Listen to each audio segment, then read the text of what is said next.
A very good morning, everybody. Today we are going to start with HTML forms.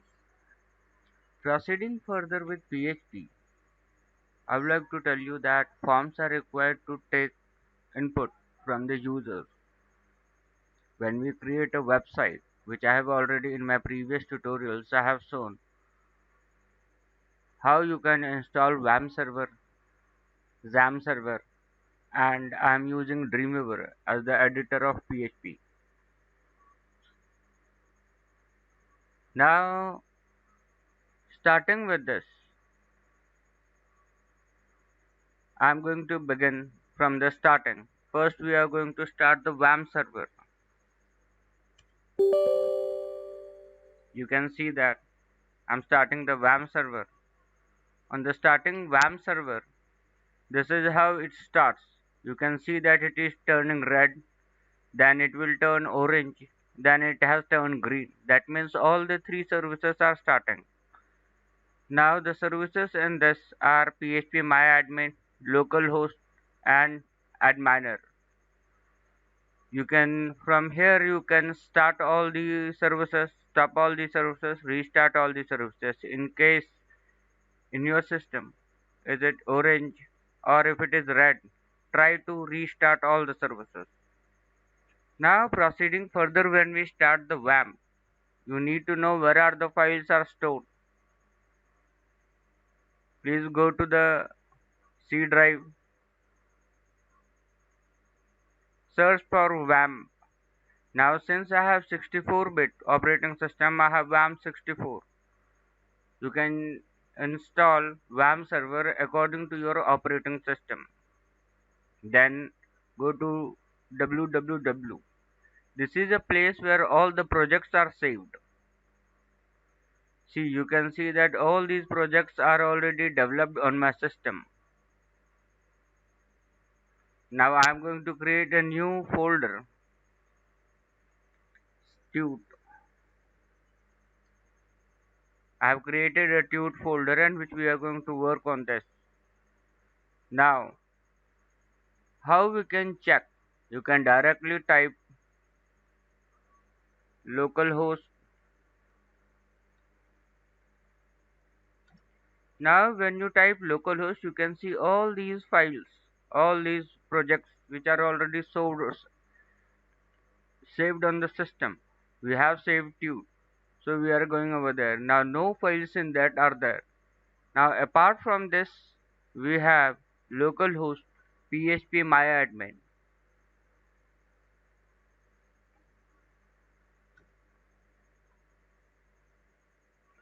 Now PHP MyAdmin is a part of the database. Now you can see when I just enter here, you can the default username is root, the default password is blank. When you enter this, you can see all these databases have been created on the system. Now you can create a new database from here.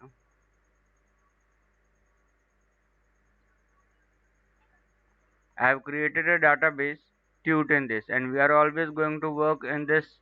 Now we need to create tables in this. You can type SQL over here. Now let us proceed with the further tutorials of the forms. Now you can follow the link for the full PHP tutorial.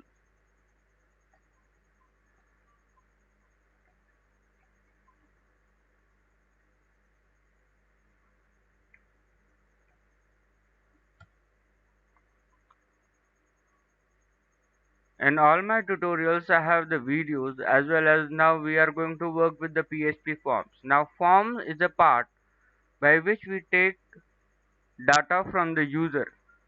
Now you can see that I'm just copying this data.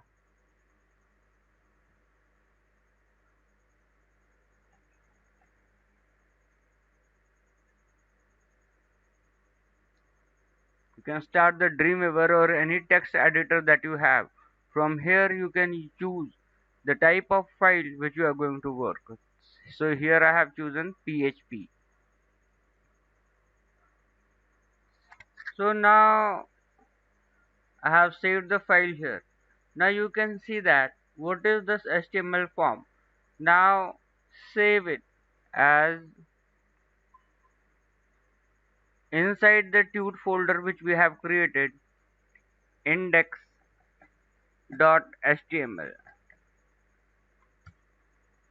Now see, we are going to this one. Now when we just refresh this page, it is going to read the index file. This is the form. That means user is the going to enter the name, email, and then it is the submit button. This is the form. Now what happens? A single form. Form is a collection of all the types. Like you have text box. Now in this you have input type, text. Input types we can give radio button. Input types we can give submit button. So this is how we take the input from the user. What is this form saying is that form action equals to welcome.php. That means when we submit, it will be proceeding to welcome.php. Now we do not have welcome.php. So first let us create welcome.php.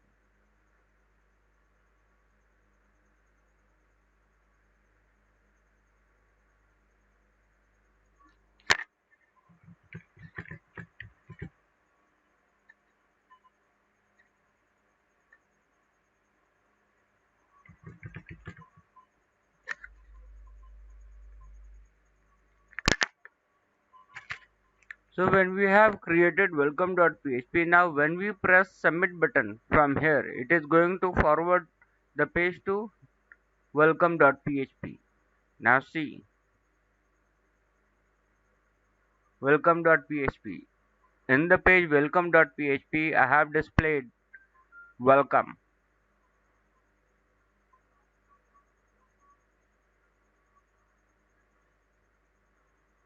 So this is the form, and we are allowing the user to input text file. Now input, when we talk about the input text file, what is happening? Input. That means user is going to input. Type. What type of input we are going to take from the user? It is text. That means text box. Name. So whatever value that user is going to give is going to save in this name. The name. Now the next type we have taken email. Input type equals to text. We can also type here email. Now name of that value will be held in the variable email. In my previous chapters I have shown we use get and post method to forward the data from one page to the another page. So you can see that in this we have used the method post. We have another method get method to forward the data from one page to the another page.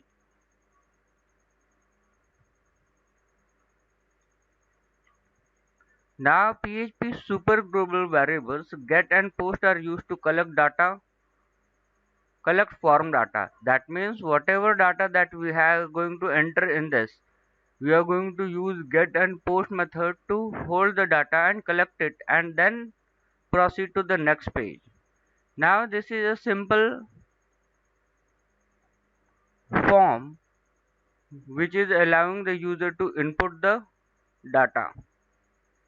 Now when user fills out the form above and click the submit button, the form data is sent for processing to PHP file named welcome.php. The form data is sent with post http post method. To display the submitted value, you could simply echo all the variables. The welcome, now you can see that. Now this is supposed to be in welcome.php.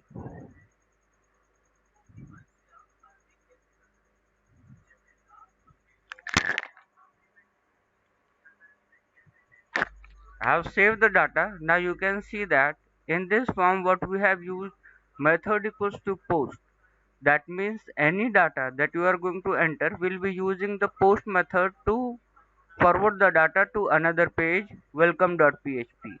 Now in this it is going to display welcome. This is the in this is how we write the PHP set of codes, and then we are going to display the value. Now you can see that echo dollar underscore post. This is the syntax of holding a variable. Now since it was a post method, we have used here post. If it is a get method, we use get. And then this name comes from the name here. You can see that if the name is here T, we are going to write here T. You can give any name other than the keywords. Now your email address. So it is going to display the email address. Now let us have a look. Now see, we have not given any value in this. We have not given any value in this. So both are blank.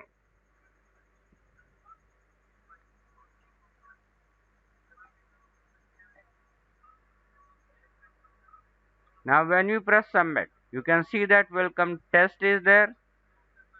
Your email address is there. Now when the output is something like this, when you enter, this is what is the value which we entered, and this is what the email address we entered. Now the same result could also be achieved using the get method. Now this was the post method. You can see that. Now if we try to use the get method, now you can see what is the difference with the get and post method is that you can see in the web browser there is no change in the web browser, but when we use the get method, all the data and the variables that we enter in this page is going to transfer to the web browser, and from browser get methods take the data. Now let us use get method in this.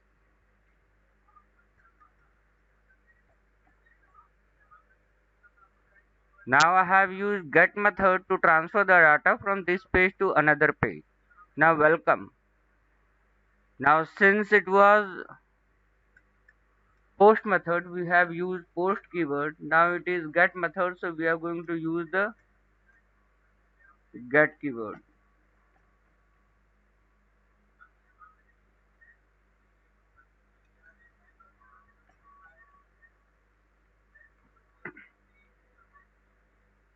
Now you can see that I have refreshed the page. Now you can see that again it is displaying test.image. Now you can see that this value, the variable which we gave, t equals to test and email equals to test, and this is how when we use get method, the data is being transferred from one page to the another using from the web browser URL. So what happens whenever we use get method, we have to make sure that it is always the informatic side.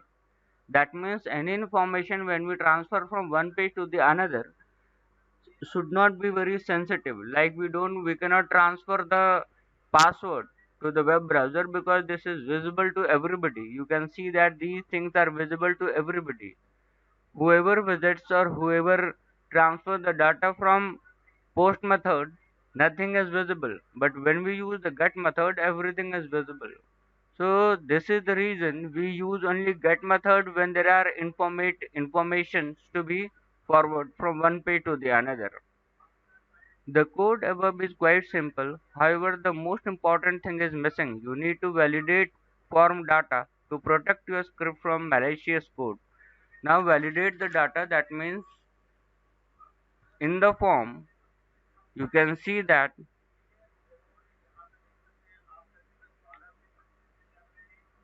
this is the validation, that means name field cannot be empty, email field cannot be empty, name should not start with any numbers, email address just like even if I give this is not the correct email address, but it will be still accepting the value.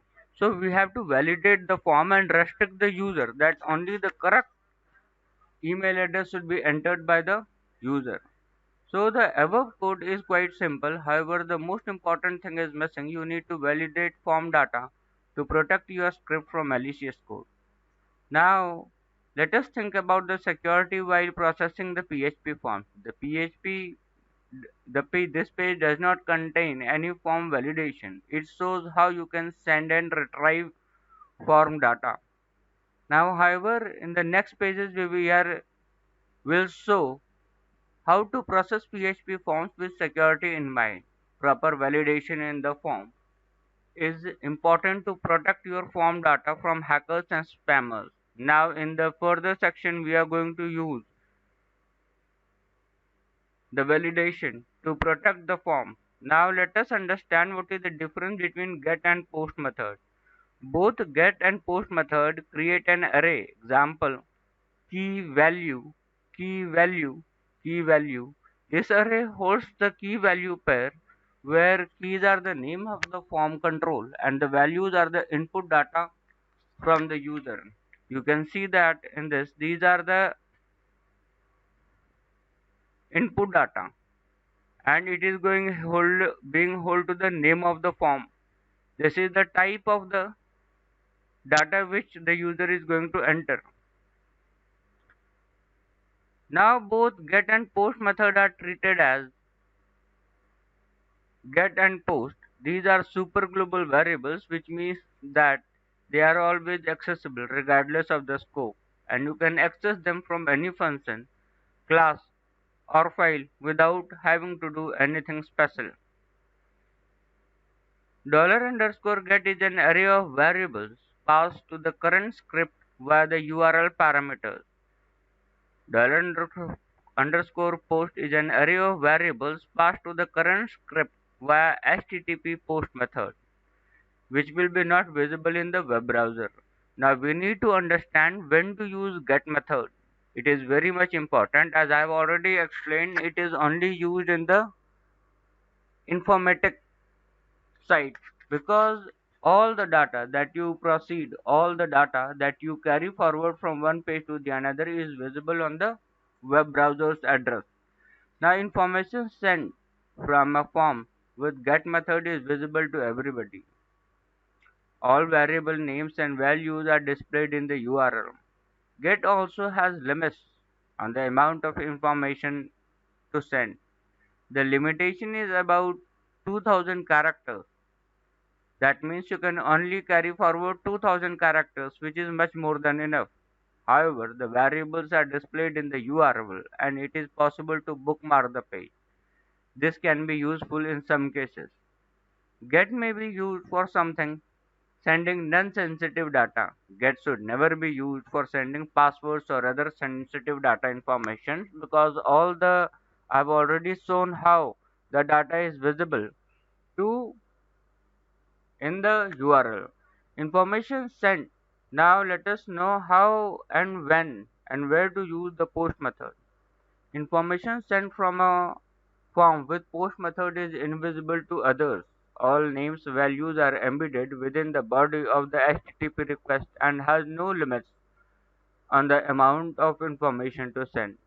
Moreover, POST supports advanced functionality such as support for multi-part binary input while uploading files to the server. That means while uploading the files, like somebody can upload his resume, somebody can upload any file.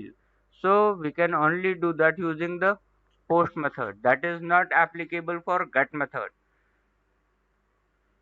However, because the variables are not displayed in the URL, it is not possible to bookmark the page. Developers prefer post for sending form data. Now this is what is all about a simple form. This is what we have learned in our form handling and how we handle the form. We have learned how we can process the data from one page to the another using the form and how user can input the data and then proceed to the next page.